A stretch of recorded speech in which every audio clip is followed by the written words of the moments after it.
Daniel, I've always been curious. Is it left tube or is it bread tube? I can never be sure of which is the right one. I don't know. I mean, bread tube is the older of the two. Definitely, I remember hearing bread tube further back.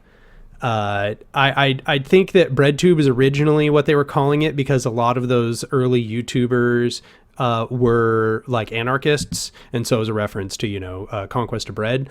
But then over time, we've gotten more and more just sort of a broad coalition of leftists on the platform. So I think people are starting to call it left tube, but personally I don't call it anything because it's just whatever. I make videos on YouTube. There we go. That's my perspective.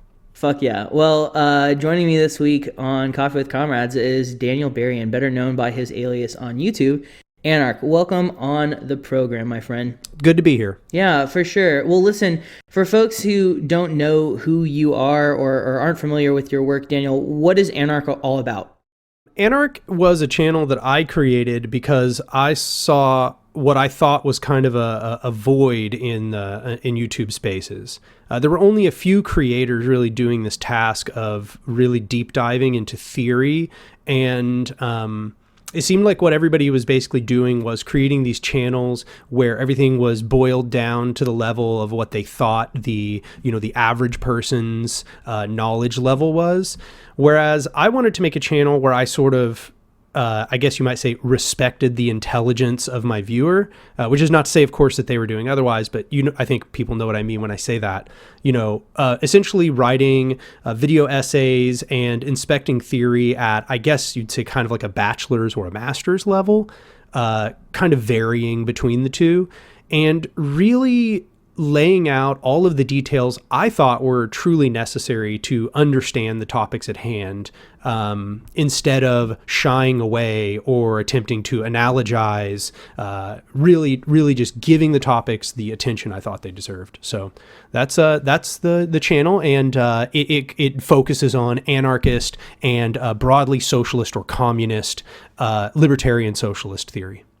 Awesome. Yeah, I think that's super respectable. I think that different people are looking for different things, right? Like that kind of falls down to like the viewer or the audience member, right? Like, are you looking for something like quick and digestible, like almost like a kind of like a pop approach to political economy, which I think is like really important, because it can get people interested, it can get people onboarded quickly, it can bring complicated ideas down to like a digestible level. But then I also think that there is room in that same ecosystem for like really robust and rigorous analysis and dissection. And so I've appreciated the stuff that you've put out, and I think that it's been interesting to kind of see broadly the proliferation of like left media in the last 5 to 10 years, as people have become more and more and more interested in these ideas, because they're increasingly realizing that whatever's going on right now is not fucking working. Right. Yeah, I think there is definitely a sort of growing skepticism of the status quo that's taking place right now. Capitalist realism is fading. Yeah, definitely. Yeah, for sure. For viewers who are checking this out on Daniel's YouTube channel, I'm Pearson. I host the show Coffee with Comrades, which is a weekly podcast that discusses theory and action and current events. We're part of the Rev Left Radio Federation and the Channel Zero network of anarchist podcasts. So with Anark, we're in good company here. We talk a lot about like a bunch of weird, fun left stuff, from conversations with musicians to dialogues with scholars and authors and stuff like that. You can check out the program wherever you get your podcasts. Daniel, I'd be remiss if I didn't ask, because I love to ask people this whenever I get a chance to sit down with them on the show. How did you first get into anarchism? Yeah, I've been asked that numerous times, and it's sort of a hard question to answer, because really I've called myself anarchist long before I thoroughly understood the theoretical underpinnings. Same. I think it really started though back in 2011 with Occupy Tulsa, because I live and organize in Tulsa, and so I guess for about the last 10 years I have at least been interested in anarchist theory. but it was definitely a lot more kind of skin deep. I slowly grew into a better and more informed anarchist the more theory that I read, and really the more action I did on the ground, and especially as I noticed that the actual conditions on the ground required an anarchist approach, and as I found that anarchist approach has been basically advocated since like the 1890s essentially. I then came to inspect anarchism more deeply, to understand its principles, to really try to put it together as a lens of analysis and a body of theory, more even than just a collection of writings. Yeah, I had a kind of a similar journey myself. Like, I remember like not knowing, I'm sure you can probably relate to this, like that feeling of not quite knowing what you are, yeah. and what you're like, what to call your beliefs, but just feeling this like general sense of like disgust with capitalist realism and just like the pervasive culture that we live in. And I remember like reading Alan Moore's V for Vendetta for the first time and being like, oh, so that's what the word is that I am. Okay, cool. And then like, reading a lot more like theory over the years and getting actually into it, and doing, stuff with Food Not Bombs and organizing, taking action more seriously. I think it's interesting to see too, like how people can move from these kind of I guess like popular introductions to more engaged, thoughtful, and robust theoretical analysis. And again, I think that's something that the Anark does really well. So I want to commend you on that, my friend. Well, thank you. I put the effort in, and I do a lot of reading in order to inform these videos. I can only fucking imagine. So listen, what are we? Speaking of reading, what are we talking about today, comrade? Well, today we're going to talk about Ecology of Freedom, and it's not entirely clear exactly what the topic of discussion will be around Ecology of Freedom, but I think both me and you have a lot of thoughts about things that are in the book. And from an anarchist perspective, it is very interesting to look at the critiques and forms of analysis from Bookchin in Ecology of Freedom, and most of it is very compatible with an anarchist theoretical body, you might say. So it's definitely work I think all anarchists should read, and I think both of us have some significant interest in. Oh yeah, for sure. I mean, the pithy Google Murray Bookchin memes aside, I think that there's actually like a lot of really erudite analysis in Bookchin's body of work, and as fun as the silly shit posting and memes can be, like this is definitely a book that folks should dive into. Beyond just posting Google Murray Bookchin on Twitter ad nauseum. Yeah, well, it's funny though. I've heard numerous people tell me that Google Murray Bookchin actually got them to Google Murray Bookchin, and then they began learning about him. So apparently the meme works. That's all I'm going to say. Oh, for sure. I mean, hey, listen, that's the genius of memes, is quick, digestible little tidbits that miraculously become a way for, like, a vehicle for imparting complex ideas, which is dope. But on that note, let's talk a little bit. At first, I think maybe a good way to kind of frame this is to talk about Bookchin's interlocutors, because he's an interesting character, right? Like, he, as a kid, he was like heavily involved in like Marxist like street gangs, which is cool as fuck.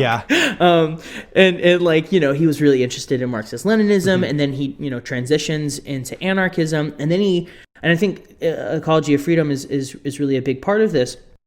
It's one of, I would say it's one of his like most like seminal works, is it really fuses, right, a Marxist analysis with like an anarchist lens, and he develops his own kind of theory of communalism, and I think it's a really interesting thing that he does, because it allows for this, I think, really significant contribution of Marxist theory and of the rich tradition of Marxism, while not getting sort of steeped in the ideological and material baggage of, say, the USSR, for example. And I think it does this in a way that allows for, if not like a form of left unity per se, then a fluidity and a malleability of thought that I think works really well in communicating some of the really important ideas of both Marxism and anarchism simultaneously, if that makes sense. Yeah, I think that's actually a very fair analysis. I found it interesting in Ecology of Freedom, the extent to which Bookchin really does include a Marxist analysis within it. Given that I had read Listen Marxist, and that's a very strong anti-Marxist polemic, right? Polemic. Oh my God, he just goes at him. He goes right for the throat in that. I would have expected something quite a bit more polemic in Ecology of Freedom, but that is really not what you find. Don't get me wrong, the man lays out his objections, but he doesn't like reject Marx in that process. He very much values Marx. He thinks Marx figured out some very important insights. He just thinks that Marx didn't like finish the project, which is a very anarchist view, right? Like most anarchists feel that way about Marx. Yeah, I would go so far to say, Daniel, that like most anarchists feel that way about pretty much everyone. Yeah. Like that the project is never finished, Right. that it's a constantly ongoing and constantly evolving process, and that the project must necessarily never end because we're always going to be reaching like greater and greater degrees of freedom, which is, I think, a really beautiful. Oh yeah, that is contained more than just a what you might say a political position, as many anarchists hold it. Bookchin lays out an entire like metaphysical and epistemological underpinning for how and why that is the case, and even uses it to inspect the fissures between society and nature, which is very interesting. Yeah, for sure. It's also like, just as an aside, the way that this book approaches its analysis is something that I'm super fascinated by, because I think Bookchin recognizes there's this tension between his epistemological and ontological analysis of science and of nature, and with the very idea that like science and nature, or that like science in particular and the scientific method has taken on a sort of patriarchal, authoritative voice, and he kind of, I'm not sure if he totally manages in this particular text to reconcile those two things, but that's maybe a conversation that we can have here in a little bit. Because I also wanted to touch on not just Marx, but also Kropotkin, because obviously Bookchin is informed by the legacy and the work of Kropotkin and Kropotkin's anarchist communism.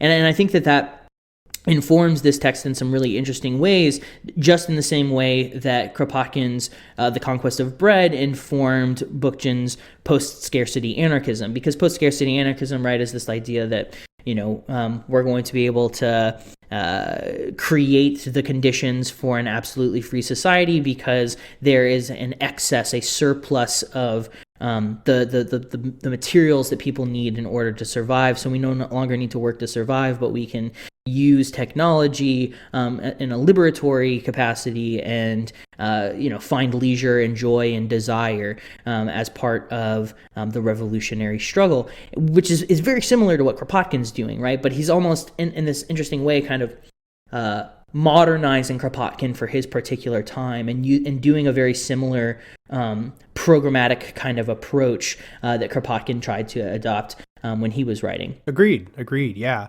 And I agree with you that the both the agreements and the disagreements that Bookchin has with Kropotkin are some of the most interesting theoretical disagreements or theoretical inspections that Bookchin does in the work. Because, you read Kropotkin, especially Mutual Aid, which I think Mutual Aid may have been the book that influenced Bookchin's reading of Kropotkin the most. What is happening in Mutual Aid seems to be integral to his understanding of what is taking place in Ecology of Freedom. And might I add, more than just where he agrees with mutual aid, which he appears to have some significant overlap with Kropotkin on that, but he actually disagrees with mutual aid, or he disagrees with Kropotkin on a couple of things, and those things are very informative. First of all, the fact that he, like Kropotkin, you might say, or I'm not super familiar with what deep ecology entails, but my understanding is deep ecology is the attempt to create, to unify humanity and nature, to imagine that they are all one big object together. And this is kind of what Kropotkin does to a degree. Kropotkin defines society as something pre-human, right? To him, society is something that has arisen in a variety of different species. It is the social instinct is something many species have discovered, and is part and parcel to the concept of mutual aid for him, or rather, it underlies the motivations for why we carry out mutual aid. Bookchin disagrees. Bookchin says, no, yeah, mutual aid is real. Yes, that thing you call mutual aid, of course, it exists all over nature. And yes, that aspect of complementarity that you note here is extremely important. However, he notes it's important that we conceptualize what humanity has become as something quite separate from the organic world that preceded humanity, right? And this is really, from what I can identify, both his split with Kropotkin and with the concept of deep ecology. And this is what motivates his creation of what is called first and second nature in the book. Mm-hmm. I think it's interesting because it's one of what you just laid out is actually one of my critiques of Bookchin. Mm-hmm. Interestingly enough, is that I think in some ways he goes too far separating the two. What I do think, though, just as part of, I think, a productive maybe conversation about deep ecology, I think not only is deep ecology interested in blurring those lines, I think it's also, from my understanding from reading Deep Green Resistance, from reading John Gierzan, that there's a sort of like desire to erase civilization, right? It sees civilization and society as the main locus of oppression within the world, and what I think is interesting about Bookchin's work is that he does the exact opposite, right? He thinks that society is actually really great, and that it's something that we should prize, and that we should seek to elevate and to, if not perfect, then improve upon. And I think that those are two very different diverging views about the role of civilization or the role of society in the world, and how it connects to our ecological place within planet Earth. Does that make sense? Yeah. And this is the thing about Bookchin, is he's a very nuanced writer. So it's very easy to hear him say something in one section of the book, and then if you're not paying super close attention, in another section of the book, he adds some critical insight that when you understand, oh, these two together, now I'm really understanding what he means and I get it. So it's like, he sort of delineates between society and civilization, right? So civilization is this word that really means a lot to a lot of different people, especially if you're like an indigenous theorist or something. Civilization means something very different to you than what it might mean to a Western scholar, right? Or even if you're looking at anti-civilization theorists and comparing them to just Marxists, for example, their concepts of what civilization is and what is good or bad about it is going to be very different. I would say if I had to classify Bookchin from what I can see in Ecology of Freedom, which, by the way, might I add, it's a book you should probably read numerous times. Yeah, it's a tome. It is, but it's full of insights, right? So like every sentence contains something interesting to think about. But it seems to me that Bookchin is not anti-civilization, but he's also not like quote unquote pro-civ. You might say he's post-civilization. So like what he's hoping to do is transform what civilization is. He's trying to mend. Okay, so here's at the beginning of the book, he lays out an insight that I think is really important. And what he says is he is opposed to environmentalism. And at first I was like, well, that's kind of weird thing to say. Like, to me, that sounds kind of reactionary, right? And it's like, no, he's not at all reactionary, right? What he's saying is environmentalism is based on this conception that first and second nature are essentially making a pact with one another, and second nature is just agreeing to trample first nature less. And he's saying that's not feasible, that has no possible future. So he views environmentalism as very as a fundamentally fraught affair. It can never achieve the goals that are necessary. You can't just have the fundamental second nature and first nature and then them just get along. They kind of are built in opposition to one another. I feel like we should also talk about what first and second nature mean to Bookchins for people that are listening. Yeah, and of course, third nature, which is sort of the dialectical synthesis of the two. Yes. But yeah, let's lay that out. So I would say I think I kind of prefer he hadn't have used first and second as the words, because they kind of conceal a very complex notions. But what he's talking about with first nature is essentially the organic output of nature without the imposed boundaries and hierarchical notions of human society on top of it. And this is not to say that he thinks that humanity itself and that human society, or rather human civilization and all of that, was naturally in second nature. He doesn't. He thinks that there was once a time when humanity was part of first nature, and he calls this organic society.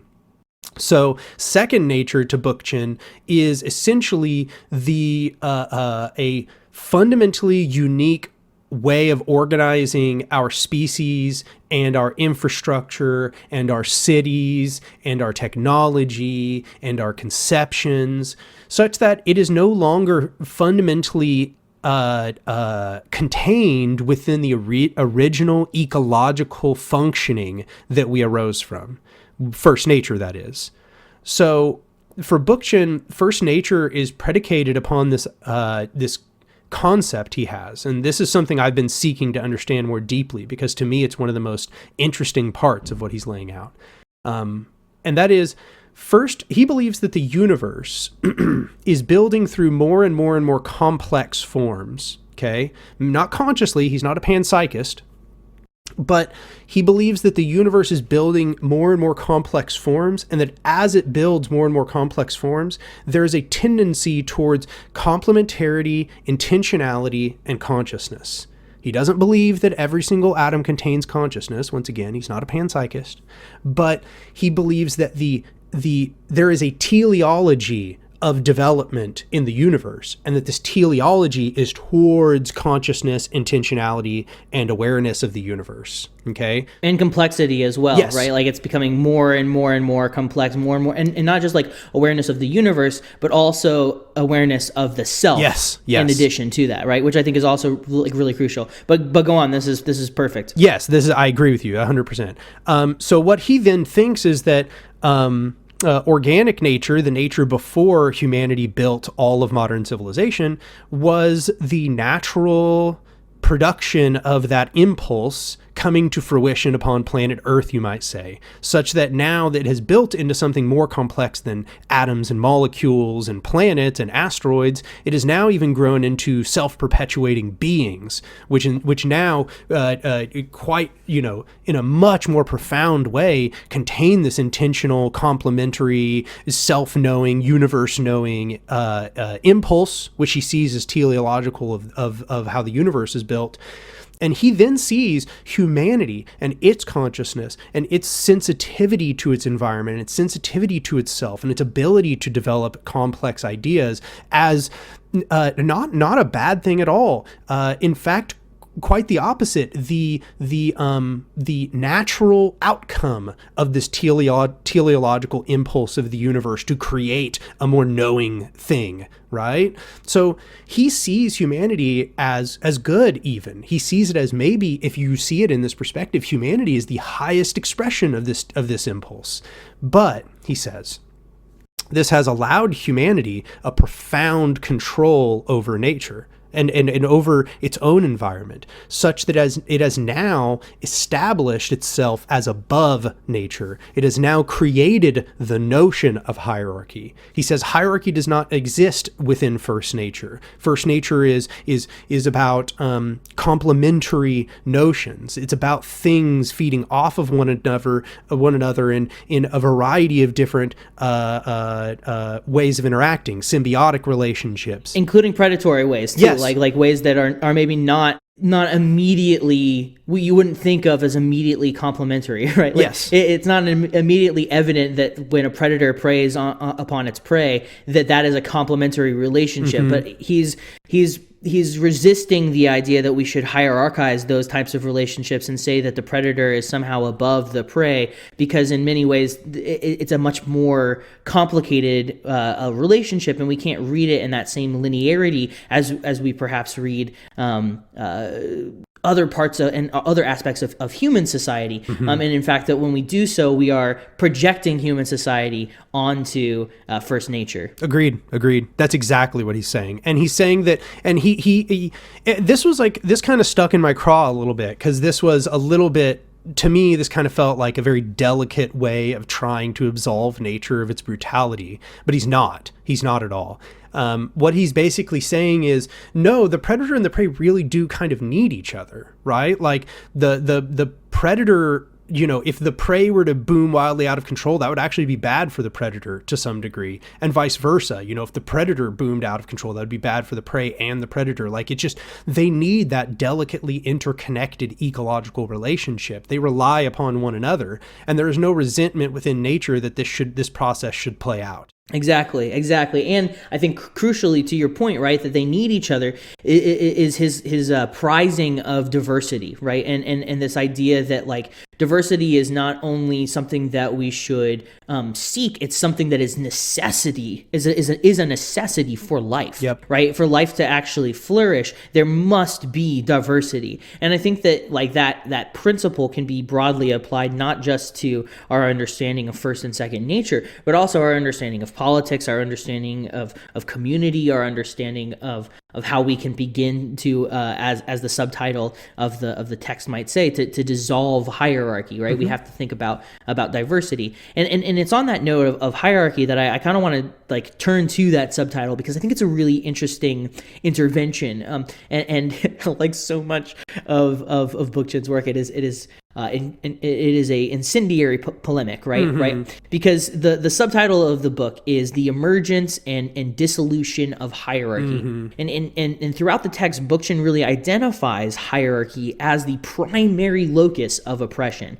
And I think that this is fascinating, right? Because he's not saying that it's class, a la the Marxists. He's not saying that it's race or patriarchy or any of the other intricate ways that oppression manifests itself in human society, right? He says that it is, in fact, social hierarchy. And I think that that's a kind of a unique approach, and I think that it's, of course, one that's very informed by anarchism. But I wanted to kind of poke at and try and disentangle the idea of how hierarchy really unifies these different forms of oppression underneath an intersectional framework. Yeah, I think as you say, you're correct to note that this is a very anarchist way of approaching the problem. So, anarchists tend to use hierarchy in a way which is short for hierarchies of power, right? Now Bookchin is interesting in noting that his usage of hierarchy is, he conceives that hierarchy only is hierarchy of power, which is to say there isn't a hierarchy that isn't a hierarchy of power. Now that's a topic of conversation to be had. It is largely terminological, right, in the anarchist community. But insofar as we understand his perspective on hierarchy, his perspective of hierarchy is essentially that hierarchy always necessitates some suppression. It always necessitates the enforcing of one person's dictates upon another. To create a ranking of one above the other is by its very nature to create power imbalances. And insofar as we just take this analysis on board, essentially, I would agree with Bookchin that hierarchy is the fundamental defining feature of politics, and also what is disfiguring our relationship to the ecology, and what has to be abolished in order for us to restore a relationship to the ecology. His perspective, if we take this understanding of hierarchy to be the case, is highly anarchist, and I think, as you say, really uncovers the intersectional nature of this fundamentally anarchistic approach. And that is to say, it doesn't reduce out all of those forms, of those individual forms of oppression. It doesn't say racism doesn't exist. It doesn't say class doesn't exist. It doesn't say patriarchy doesn't exist. Quite the opposite. It says, no, all of those exist, and those are all nefarious problems that disfigure society and nature and all that. He says, but they are all the fundamental demonstration of a concept, and that is hierarchy. So insofar as that, the goal here is to undergo revolution, Bookchin seeks a unified intersectional approach to this problem, where he says, don't reduce out patriarchy, but to those who suffer under patriarchy, help them understand that it is the demonstration of a much deeper principle of domination. And the same for people that experience racial hierarchy, and the same for people that experience a caste system, and so on. Essentially, this intersectional approach is us saying, what is the intersection of all these struggles? What can we all agree must be abolished? And Bookchin says, the answer is hierarchy. Exactly. And I think that what's really interesting about the subtitle is not only that it's a focus on hierarchy, but it's both the emergence and the dissolution of hierarchy, right? It is not just a historical analysis of how hierarchy emerged in human society, but also how we might begin the process of dismantling it and dissolving it, right? And it strikes me, Daniel, that the Ecology of Freedom is, in many respects, Bookchin's attempt to do for hierarchy what Marx did for economics in Capital, to provide this sort of sociological, anthropological, in many ways, like almost a epistemological lens with which we can look at the emergence of human hierarchy in society and how that has colored our interactions with both each other and with the non-human world as well. Agreed 100%. Yeah, I find this book to be particularly as important as you just said. That is to say, this book is upon the level of like Capital in its importance. Everybody needs to be reading this book. Like, as I read it, I've spent years now reading theory. Okay, so that's not a brag, it's just a statement of fact. But as I do so, I find that they're constantly repeating concepts. So it's like, oh, I read this in this book and that book and that book, oh, a half this, 3/4 of this is sort of a repetition of things I've already heard. That is, I gotta say, that is not the case with Ecology of Freedom, and really Bookchin writ large. For sure. He is fully revitalizing the discussion. Right. He is truly creating a new foundation of understanding from scratch, even, okay? To the degree where he's creating a novel framework. Yes, it's highly anarchistic. We've already noted its similarities there. Yes, he still borrows from Marx. He has value of Marx, but he has truly recreated the foundations of the discussion, such that when you understand these insights that he has brought to the table, it is very difficult to return to a state previous to having understood them. You know what I'm saying? Like, he has... It's like opening the Pandora's box of like a new, like, sort of ecological lens through which to look at all of these myriad problems that are afflicting human society and the world writ large as well. Agreed. And this is actually what he says in Ecology and Revolutionary Thought, which I often recommend to people as a primer on Bookchin, because I think it's an excellent primer on Bookchin.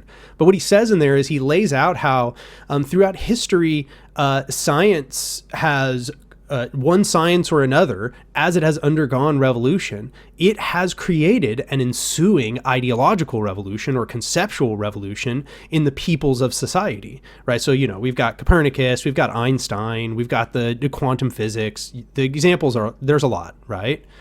But he also gives the example of Darwin. He gives the example of Freud. Just these varying scientific disciplines, as they undergo these revolutions, change our conception of self profoundly.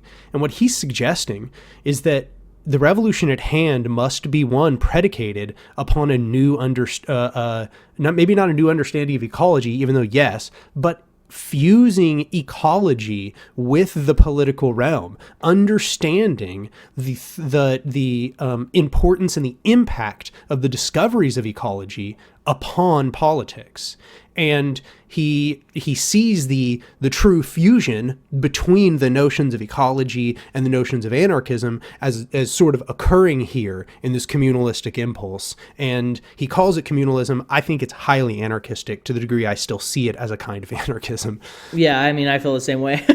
Right. But I'm also biased. Right. Same. As someone who is fine with the term anarchist, as a label for myself, as much as I'm fine with any label for myself, I'm mostly ambivalent about it. But it's just so anarchistic, Daniel. It really is. It's so fundamentally devoted to a sense of joy and of wonder and of discovery, and I think also crucially of the sort of unhindered and unencumbered freedom that comes from that heady high of discovering new shit. Mm-hmm. I'm not sure if you've ever had that experience. I'm sure you have. Oh, yeah. Being the vociferous reader that you are, you're reading something, you're like, oh fuck, this is so cool, that kind of excitement really drives it. And again, I might be biased, but I see that almost as this very anarchic impulse, this desire to learn and to know and to understand, not for the sake of trying to apply one's knowledge or become grander or to have figured out the secrets of the universe, but instead to take that information and then use it in a very real, material, and applicable way to liberate both the self and others in the process. Agreed 100%. And I find this is we can come back and find this is one of many places that Marx was very important. So Marx's a poverty of philosophy, even though it's kind of unfair to Proudhon, and most people think so as well, who kind of have read Proudhon and Marx, they think it's a little unfair. But the essay itself, what it is saying, was very important, because what it was basically saying was, it's not enough to just do philosophy for the sake of philosophy. We are trying to understand philosophy also in how it impacts the world and how it actually goes and then acts, and how that action actually changes things. And that's very important. It should be said, insofar as what you're talking about, learning for the joy of learning, for the feeling of revelation that takes place. This sort of reminds me of the concept that Bookchin is laying out when he talks about the pleasure principle and the reality principle. And I know these are references to Freud, and Bookchin is not the biggest fan of Freud in a general sense, and I would say rightfully so. We kind of probably all agree the man had some serious problems. But he does identify with this precept that Freud was laying out, the difference between the pleasure principle and the reality principle. And what he says is, in the pleasure principle is what configures young life, right? The life before essentially the brutality or the indifference of the universe has been impressed upon us, right? This desire to seek pleasure is essentially what it is. He says that this is a life-giving impulse. This is the impulse of creation, the novelty and new things, right? This is the impulse of happiness and fulfillment. He says that this is kind of crushed out of us. It's natural for this impulse to stay, but it's crushed out of us, is what Bookchin says. I'm not super concerned with what Freud has to say about it. Then we've got right though, and then we've got the reality principle. So the reality principle to Bookchin is sort of this principle that comes about by aligning our perceptions with the indifferent universe, right? This precept that that which is in reality is really what matters, and that our pleasure should come secondary to it, and that we should submit ourselves to the indifference of the universe, that we should become indifferent like it almost, right? That we should try to dissolve the boundaries of our psyche such that we can become more unified with it. He says that this impulse was the earliest impulse which brought us to hierarchies, right? Like he says, this is what created the hierarchy of the shaman over the community. This is what created the gerontocracy. This is what separated the child from the parent. This is what created these very early fissures. He says, we now live in a society that is almost entirely predicated upon the quote unquote reality principle, and has almost no care and no respect for the pleasure principle.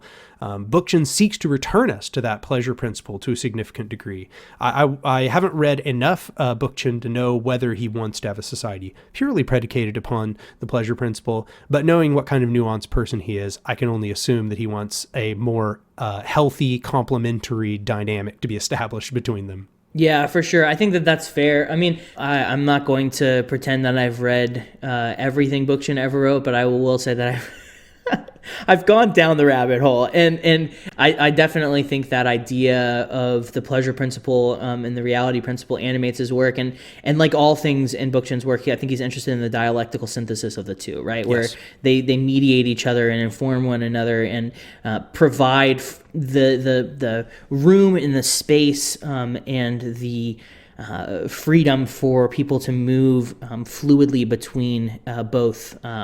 Because I think that part of the impulse, right, of so much of the ecology, it's the ecology of freedom, right? Like it's about trying to get free. It's not the ecology of solidarity or the ecology of justice or the ecology of complementarity. Although all of those things are in this book in abundance, right? It is the ecology of freedom, right? Mm-hmm. And this end goal, this end state of freedom is, I think, the thing that Bookchin is most interested in inspiring readers towards.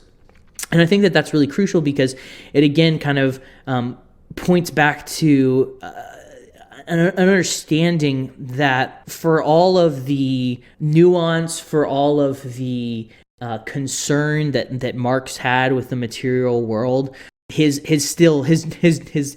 drive, right, was to be able to like go home, hang out with, he was a wife guy, go home, hang out with his wife and kids, and like smoke shitty cigars, drink alcohol, and write. Like that's what Marx wanted to do, and capitalism was the thing that was in the way for him to do those things, right? Like, I think it's always, it's something that I've talked about on this show a million fucking times, but I will hammer it home as much as I possibly can. Like, the whole point of this, of getting involved in radical politics, is to seek greater degrees of freedom and greater degrees of joy and, self-actualization and spontaneity. And I think that Bookchin is undoubtedly interested in that pleasure principle of freedom, but I think that it can and should necessarily be mediated by a practical reckoning with the world nonetheless. Agreed 100%.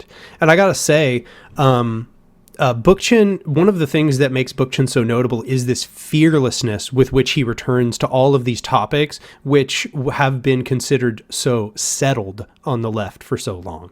Right. To the point to where it's he's like, nah, we're not done with this yet. Yeah, exactly. This return to this concept of the pleasure principle and the reality principle is in a way another, as kind of a critique of the leftism as it has stood, because leftism has almost made itself the ideology of the based around the reality principle. right? It is almost entirely predicated itself around this notion of only being concerned with the material conditions and only thinking of how we have to operate within those conditions, not thinking outside of them to a significant degree, instead thinking of them in a very mechanical way. And the pleasure principle is what represents this concept of hope, that represents this concept of boundlessness, the desire for freedom and new attainment. So kind of what he's doing is he's just asking us to not abandon this principle, to not become mechanical people, right? To conceive of a better future, to be fearless in conceiving of this better future, instead of only becoming constrained by this mechanical will. He's a very important thinker in this way. I think this is one of the things I like most about him. This fearlessness.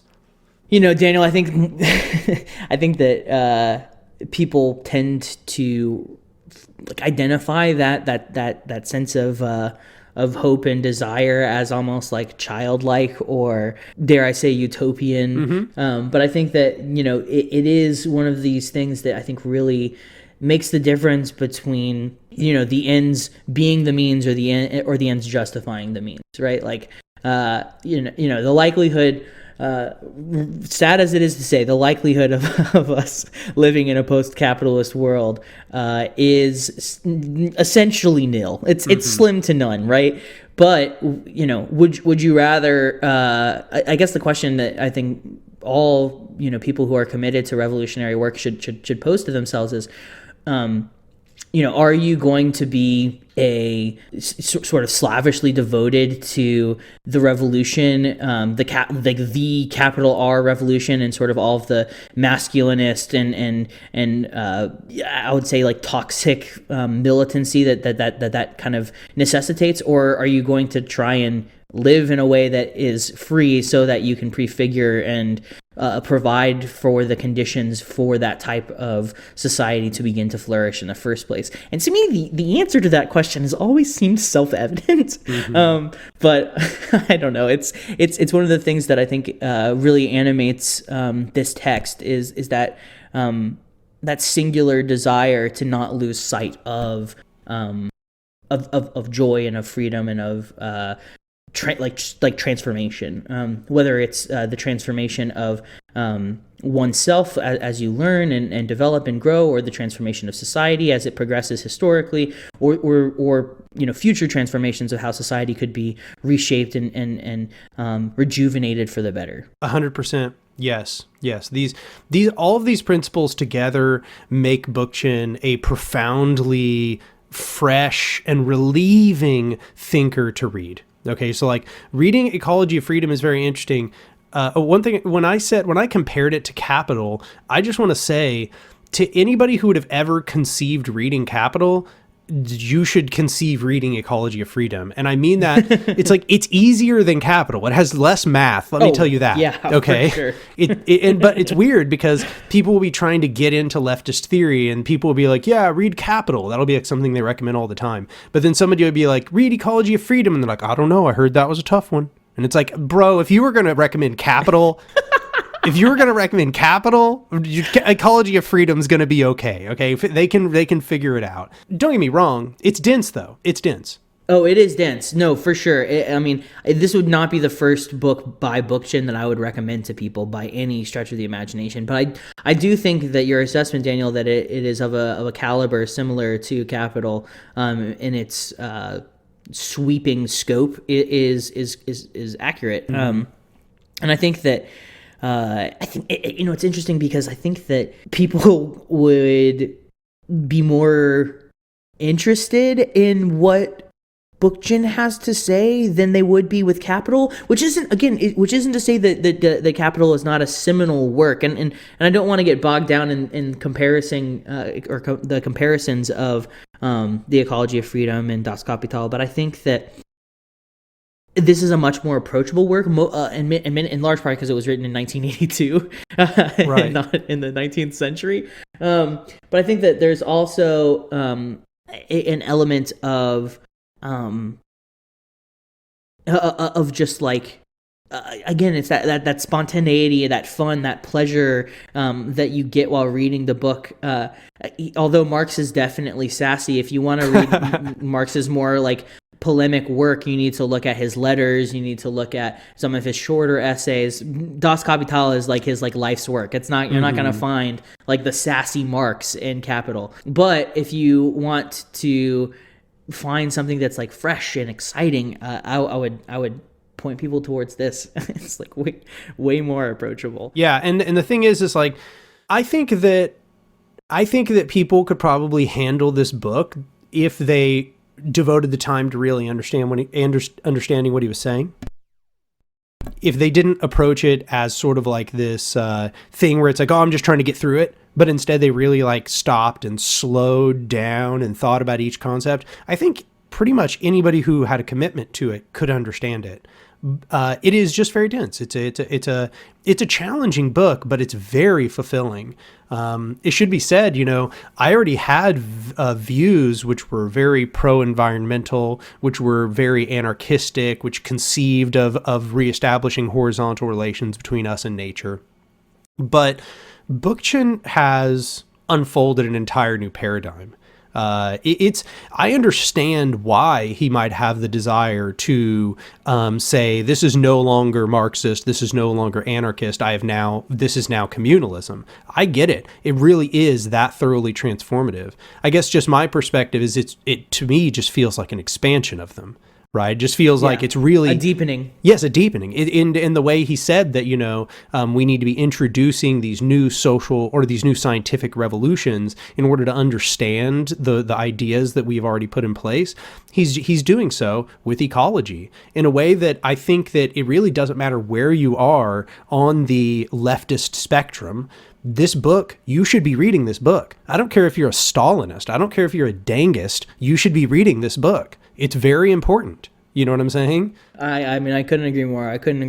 I wanted to talk a little bit, Daniel, about some specifics in the text, because I'm interested in, again, this concept of hierarchy and how it emerges, right? And Bookchin kind of takes this loosely anthropological kind of approach by tracing how human hierarchy and how these power dynamics and power relationships were instigated through the process of subjugating children and women, which I think is like really fascinating. If we think about, again, if we're doing the whole Marx parallel thing, people are going to hate me by the end of this episode. I keep coming back to it, but it really is an apt analogy, right? Like, if we think that Marx did the same thing for tracing the development of economics, Bookchin's doing the exact same thing, but tracing the emergence of hierarchy and how it emerges from the subjugation of children and the subjugation of women,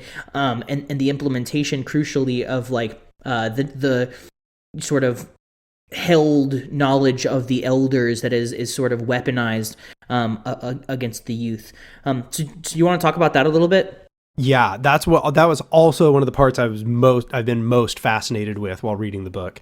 And part of it is because a while back I read Kropotkin's Mutual Aid and Kropotkin's The State, its historic role, because it was for The State is Counter-Revolutionary, the series of videos that I did, because I really wanted to understand a lot better how the state rose, right? Like, where did it come from? What are its originations, and like why did it happen? A lot of people had been asking me, and Kropotkin does a pretty good job answering it, but he does so in kind of a way where he's like, these were clearly the overall trends that took place, but it's clear he doesn't have like really good anthropological data, so he didn't really delve real deep into how each of these dynamics played out. He delved in a little bit in ways that have stood the test of time quite well, but it was not really until I've been reading Bookchin that it's almost like Bookchin was like, yes, Kropotkin, now let me explain. And he just like has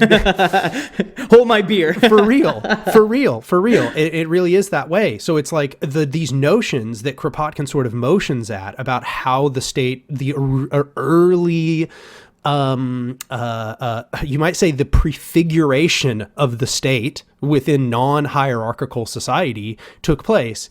And the way he explains it is extremely compelling, and it's actually very challenging to summarize because it was a gradual process by which a variety of hierarchical notions and structures began to rise. So first, one thing that should be said is Bookchin sort of has this delineation between, I would say, like, in this period of time we're talking about, there's sort of delineation between what is called organic society, hierarchical society, and class society. Okay, so for me at first, the difference between hierarchical society and class society was like, you're going to have a hard time convincing me that's a whole lot different. But he did. There is a difference. So in his mind, organic society was one that was very much free of hierarchies, including patriarchy, including gerontocracy.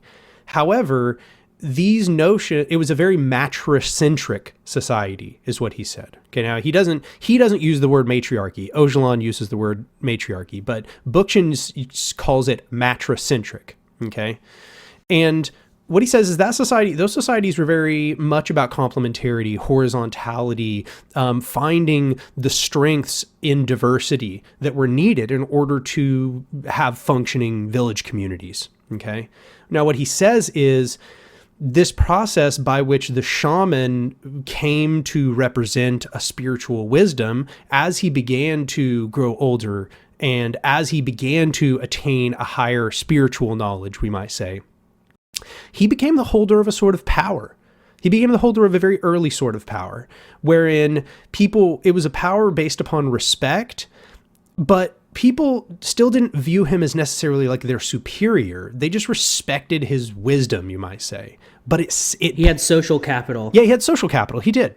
And so then there was this early notion, and this is what he's calling the early creation of hierarchical society. Okay, so what he's saying is this is starting to establish some hierarchies, right?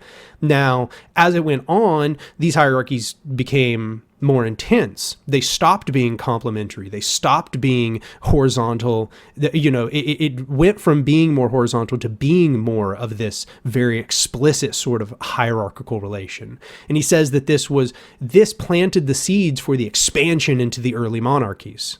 Okay, so by the time that early monarchies were coming to being, they didn't just spring into existence out of nowhere. They weren't just the outcome of agrarian society. They weren't just, the outcome of beginning to plant wheat and stopping nomadic behaviors. By the time that all of those things had happened, there had already become a more patriarchal society. There already had become a more gerontocratic society. There already had become a society which saw the shaman as superior. This established and allowed the expansion of a more hierarchical notions to be ingrained into society. As patriarchy expanded, more patriarchal interpretations of religion began to predominate. Stories and myths which propped up patriarchal notions began to be inserted into what were previously very complementary horizontal religious notions.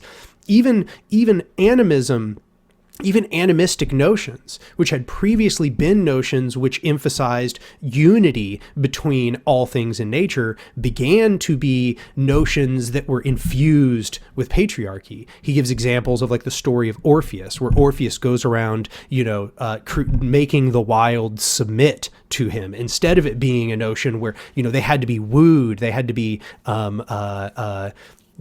made docile in order for there to be a relationship. This is a very hierarchical notion. This is very much a notion of suppression. He says this began to expand more and more and more until it began to pervade even the deeply spiritual, mythological notions that underpinned society, such that when the time finally came, when great patriarchs began to demand submission, it's not to say there wasn't resistance, because there was, but it was to say that they had pre-prepared a mythological substrate in which those notions were already ready to grow, right? And this began to create early what he called hierarchical societies. Now, here it's super tempting to be like, oh, that's class society. Class society began right there. And it's like, no.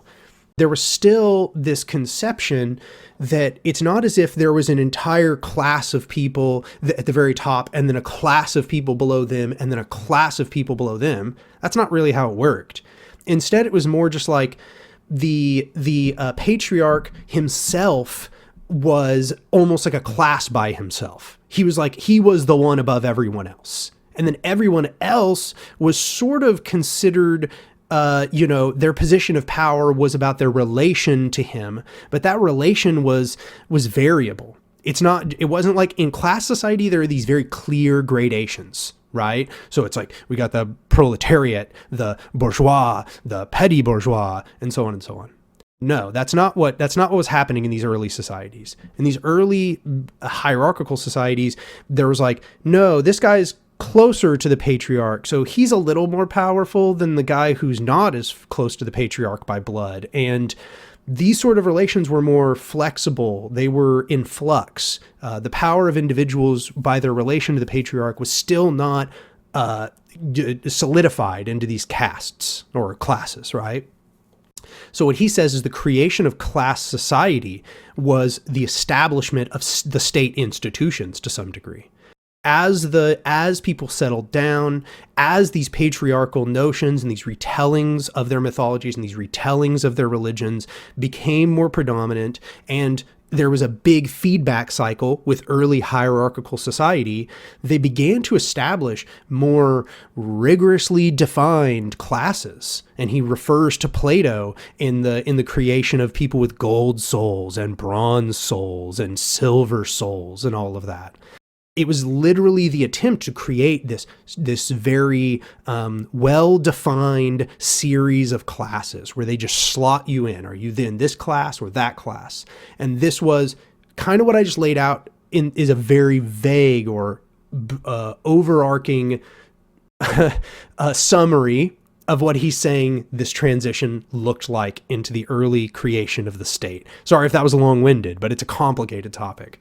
It is an incredibly complicated topic, but you did a bang-up job of putting it all together. I feel like this should be like I could take that little segment and just be like, this is a preview of what you get when you watch Anark. Nice. It's perfect. Yeah.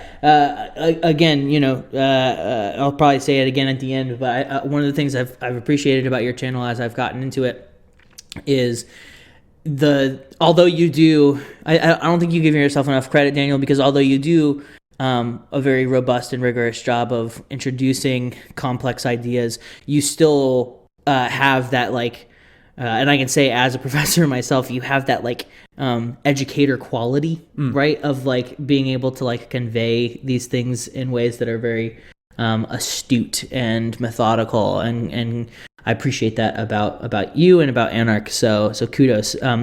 But I think it's also interesting thinking about not just these things as concrete periods in human history, but how they were malleable and how they overlapped each other and how they were often fluid, right?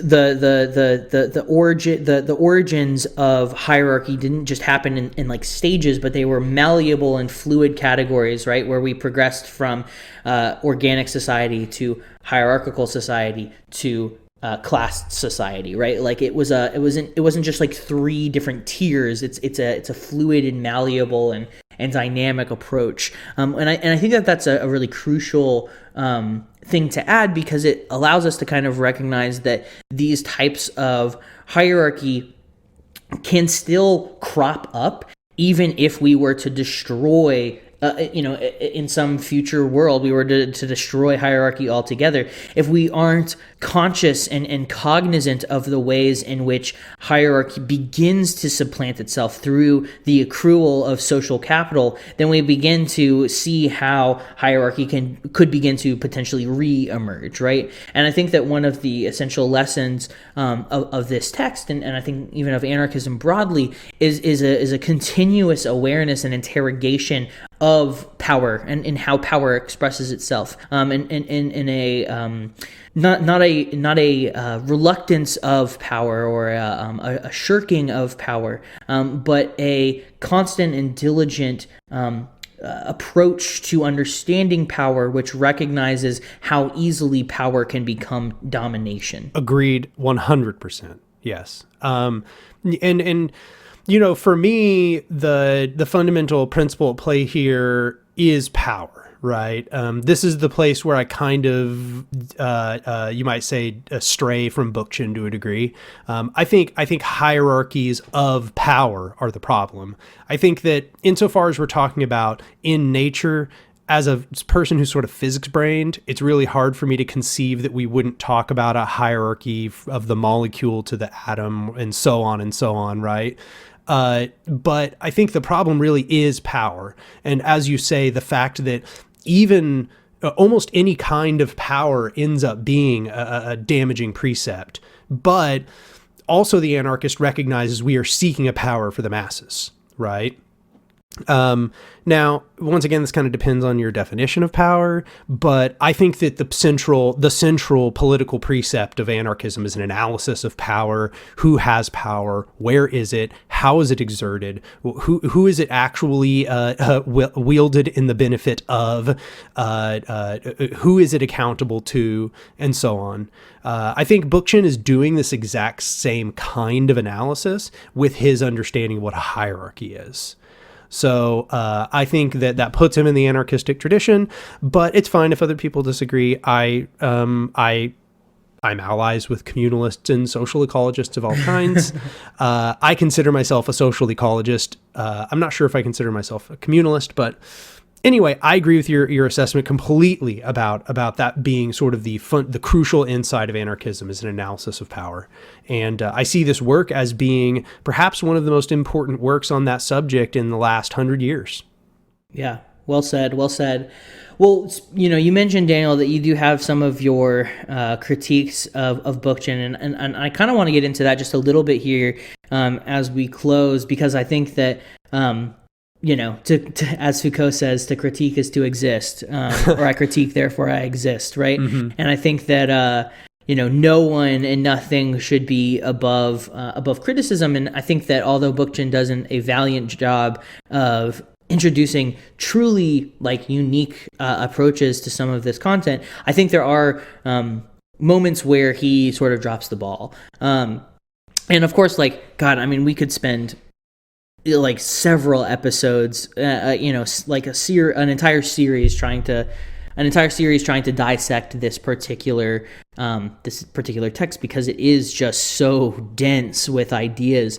But I think that for the purposes of this discussion, it can be just kind of like an opportunity for people to dip their toes in. But I don't want to paint a purely idyllic picture. I do want to kind of engage with Bookchin's work critically, because one of the critiques that I have, and I mentioned this kind of at the outset of our conversation, Daniel, one of the critiques that I have is that Bookchin has what I would call a sort of over-reliance on rationalism. He occasionally shuts off his analysis from other frameworks of knowledge making that might prove useful to this particular ecological treatise, because essentially what he ends up doing is he venerates science to such a degree at times, even as he is critical of science, he still continues to elevate it to such a degree where it has the potential to exclude other forms of knowledge. And I think that he couches his language in a way that leaves this text open to different types of interventions. And I don't think that he is necessarily saying, I don't see anywhere in the Ecology of Freedom where Bookchin suggests that rationalization is the only way to understand these processes and how they emerge. But it does have this sort of Western Eurocentric kind of approach because of the nature of how the scientific method has been utilized. And Bookchin recognizes this. He writes, "Rationalization has combined with science to produce a technocracy that now threatens to divest humanity itself and its natural environment of the subjectivity by which the Enlightenment had intended to illuminate the world." And I think that's a really crucial point that he makes, and I think sometimes it's a trap that he falls into himself, because despite the rigor with which he applies the scientific method, the idea that you can only apply the scientific method to come to these different conclusions is, I think, a short sight that he has in this particular text. Does that make sense? Yeah. Well, it's the thing is I view him as being very critical of those things, and as you say, he has his criticisms within the text. I think that if somebody is really looking for the critique on that front, if they're really looking for maybe a deepening of that critique, probably the best place to look is Ocalan. That is to say, Ocalan, the what is often considered the seminal thinker of Rojava. He definitely has a much deeper critique of the scientific worldview. And might I say, Mumford, who Bookchin was highly inspired by, also had a much more critical view of the rational and scientific impulses. For me, I'm a very science-minded person, so that, it appeals to me in a general sense. But those critiques are definitely out there, and I think they were expanded. It makes sense that they were expanded by Ocalan, who lives in a society which is much less secular, which is much more, has a much more religious outlook on things. So it's out there for sure. That expansion and that critique. For me, my critique, if I were to say, I'm not so certain about this pure delineation between first and second nature and so on. I find dialectics is very complicated, and you can find 100 different people saying 100 different things about what dialectics is. But it's notable to me that every dialectical thinker, or almost every dialectical thinker I've found, is one who has a dualist precept of the problems at hand. So they want to silo everything off into two battling, conflicting notions, and then they want to see how the two of them come into feedback with one another, transform one another, and transform themselves. And then they want to understand some outcoming transformation that has resulted from their conflict. And I know it's not necessarily that simple. Once again, talked with a lot of people about it, and they have different views. But I note that here it is occurring again in Bookchin. It seems to me that Bookchin wants a first and second nature because this allows him to apply dialectical methods. And it seems to me, I do not think in this way of two, Taoist conflicting opposites which must come into conflict in order to produce an outcome. I see it as the conflict of many, many different concepts. You might call it multi-lectical, right? There's not two things in conflict. There's a million things in conflict. They're all in feedback with one another. They're all transforming each other simultaneously. But that being said, it has value. He uses this method in a very effective way to produce very interesting insights. Other criticisms of Bookchin writ large, maybe not specifically about Ecology of Freedom. I think his critique of anarchists is pretty weak overall. It was mostly a critique of individualist anarchism, or maybe even like egoist insurrectionary anarchism in the 80s and 90s, right? A very, very particular, like, sort of post-anarchism. Yes, a very particular kind of post-anarchism, not really about anarchism writ large. I wouldn't even say it's a critique of the majority of anarchism, but instead the individualist anarchists of his era. And it's a fair critique of them, might I say. But it's not really... Yeah, for sure.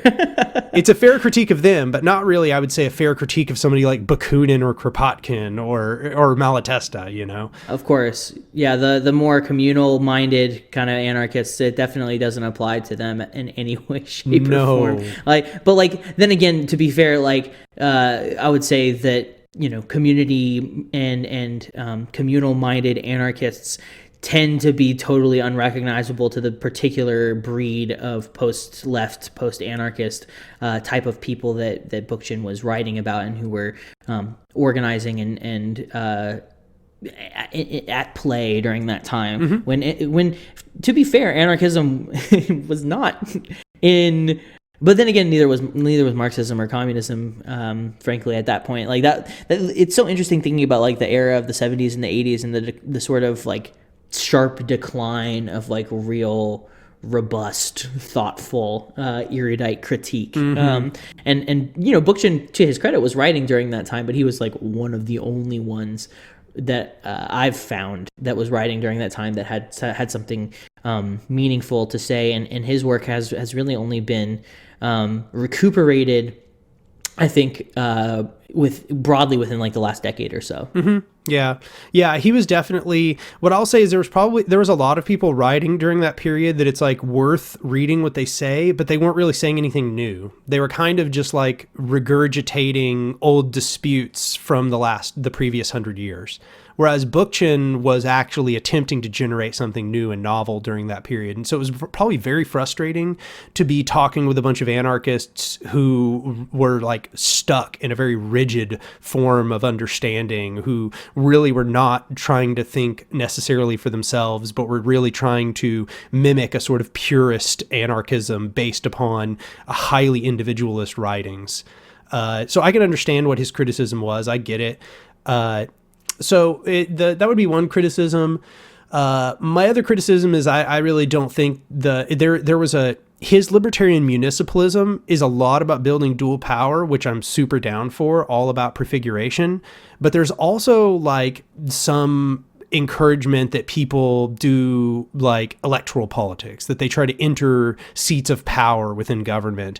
And it's not to say that he's like saying try to become president or something. He's not saying start at the top. He's literally saying the opposite. He's saying start at the bottom. But I really don't know what the value personally of getting people elected in your local city government is. I'm not saying that it can't literally have that it literally has zero value. I'm sure that they can do things here and there that would be valuable, but it seems to me that electoral politics, entering the seats of government, is really not building dual power at all. It is essentially inserting people from our movements into the enemy system. And you might say that that's entryism, in which case, if you believe entryism works, then maybe you'd be encouraged to do it. Personally, I do not think entryism is a very successful method. We already saw it try to play out after the hippie movement, after the boomers like entered society thinking that, oh, all we really need is, more expansive thinkers in seats of power. We just really need, more female drone pilots or whatever, right? More women CEOs. Exactly. Now, I'm not trying to accuse Bookchin of believing something like that, but he is believing a much more minor version of that. This belief that, we just need better ideologies sitting in these small seats of power. We just take it over from the bottom. My issue with this is that I would say the reason why actually it's more of a deeper criticism of Bookchin is that Bookchin studied the Spanish Civil War, so he already knows that this happened, and it was miserably ineffective, right? Like it literally is what led to the destruction of the Spanish collectives. So I find it very peculiar that he would advocate it again, because they already went full bore towards this tactic in the past, and it had not only no positive value, it had highly negative value that ended up undermining an extremely successful revolution on all other fronts. So insofar as that when somebody says they're a libertarian municipalist, what they mean is they want to get people into city councils and stuff. I disagree with libertarian municipalism. If what they mean is they want to build dual power, then let's go, Yeah, let's fucking roll. Right. No, I totally agree with that critique. And I think, to be fair to Bookchin, I think he was writing to a particular moment in time with some of that. And he lived in a, particularly progressive town, at a particular moment in history. And I don't know. I'm very, very, very, very, very skeptical of electoralism. I may not be as willing to write off that type of entryism as you are, although I think your critique is well-founded and I share it to a large extent. But I think that it is worth noting the spectacular failure of that tactic in the Spanish Revolution and the attempt to ally leftists with liberals and how that spectacularly backfired during that period. I think that I think people should take into account their given material conditions and then kind of go from there. I will say the only other big critique that I have of Bookchin is though I think he tries to head off anthropocentrism and that's laudable, especially during the time that he's writing when there is so much of a ideological bias to try and dismantle and overcome But I think despite his ecological focus, especially in the Ecology of Freedom, Bookchin does still feel more concerned with humans than the non-human world. Like it's very obvious that he cares deeply about the environment and about the biome. But I think his concern with non-human animals in particular always struck me as a bit lacking, which is not to say that like, you know, he might have had like great, like incisive, you know, commentary on the types of solidarity that can manifest between humans and non-humans, but I think that I haven't seen it, you know, and although the Ecology of Freedom is a very dense work already, that unites so many disparate concepts in a way that you would say Daniel is multi-dialectical. Multi-lectical, yeah. Multi-lectical, yeah. Although he definitely does unite those terms or those ideas. It always strikes me as like, okay, but what about the non-humans? Like, like what about the rest of like the critters in our biome? Like, you know, what agency should we afford to them, and how can our solidarity and our like liberation be wrapped up in the liberation of the non-human world as well? I think is a really crucial question that I think he drops the ball with in this particular text. Yeah, I think that's also a fair critique. I've not read all of Bookchin's work, so I cannot know how deeply he's gone on that subject, right? Maybe elsewhere he does a better coverage of it. But I think for people that are concerned with animal liberation, even though he gives the foundations to justify what would be an animal liberation stance, he doesn't really lay out animal liberation to a significant degree. And it's interesting because even though he also lays out a deep critique of gerontocracy as one of the oldest of all hierarchies, he also doesn't really give a robust justification for youth liberation. Or rather, he gives the justification. He doesn't really lay out youth liberation either. So yeah, you know, there's a few blind spots. Those I think could at least be chalked up to the fact that he has a limited space, right? But yeah, those might be some blind spots in his work. But nonetheless, I don't want anybody listening to think that any of this is enough to undermine the importance of reading the book. Of course, cannot recommend it enough. And as I've said before during this conversation, and as doubtless I'll say during the intro that I'll add to this conversation before it goes live, I think that if anything, this is but the dipping of a toe into the bevy, the ocean of water that is the Ecology of Freedom. And I think I speak for both Daniel and myself when I say I cannot recommend this highly enough. Absolutely. I think this is possibly one of the most important books written in the last century, and everybody should read it. Go find a PDF. Go listen to an audiobook if you can. Just please consume it. Even if you disagree, you should at least understand what Bookchin is saying in this book. 100%. Well, before we part ways, Daniel, could you plug your YouTube channel again real quick so Coffee with Comrades listeners know where to go to find you? Absolutely. My channel is called Anark, Anark. I am on YouTube. If you just go and type Anark, finally, I'm like the top result there. I would like to invite everybody to come listen. Even if you're a beginner, there's some videos for you. And if you really want to deep dive, there's lots of videos. I'm going to be continuing to create them. I'm currently working on a video on hope as revolutionary praxis. So love it. I hope to have you all there. Hopefully a few people come on over and watch my videos.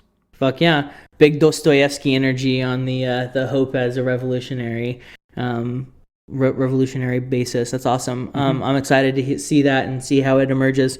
Well, Daniel, thank you again.